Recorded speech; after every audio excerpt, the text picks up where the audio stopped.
विधान परिषद निवडणुकीसंदर्भामध्ये दिल्लीमध्ये लागलेले पोस्टर सध्या चर्चेत आहे। दिल्लीमधील काँग्रेस मुख्यालयाच्या बाहेर काही पोस्टर लागलेत। अज्ञातांना राहुल गांधींच्या नावाने हे पोस्टर लावले आहे। विधान परिषद निवडणुकांची रणधुमाळी सुरू असतानाच राजधानी दिल्लीतल्या काँग्रेस मुख्यालयाबाहेर एक पोस्टर लागलेला आहे। हे मुख्यालयाचं मुख्य प्रवेशद्वार आहे आणि त्याच्या प्रवेशद्वाराच्या बाजूलाच आपण पाहतोय एक पोस्टर जे लागलेलं आहे ते सध्या चर्चेचं ठरलेलं आहे। Rahul ji Maharashtra wants a new face MLC election.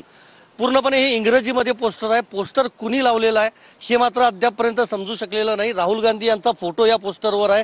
त्याचबरोबर अब होगा न्याय आणि काँग्रेसचा पंजा जे चिन्ह आहे ते या ठिकाणी लावण्यात आलेलं आहे। या निवडणुकीमध्ये नवीन चेहरा द्या जो तळागाळाशी रिलेटेड असेल किंवा तळागाळातलं सगळं ज्याला त्याला नॉलेज असेल। दुसरं या निवडणुकीमध्ये असा चेहरा जो एज्युकेटेड म्हणजे शैक्षणिक पात्रता त्याची योग्य असावी आणि तो सगळ्या समाजातील सगळ्या घटकांसोबत चांगल्या पद्धतीनं फाईट म्हणजे लढा देऊ शकेल असा फेस द्या, चेहरा द्या। त्यानंतर या म्हणजे कुठलेही राजकीय घराण्याशी संबंधित बॅकग्राऊंड असेल असा कुठलाही उमेदवार या निवडणुकीमध्ये देऊ नका।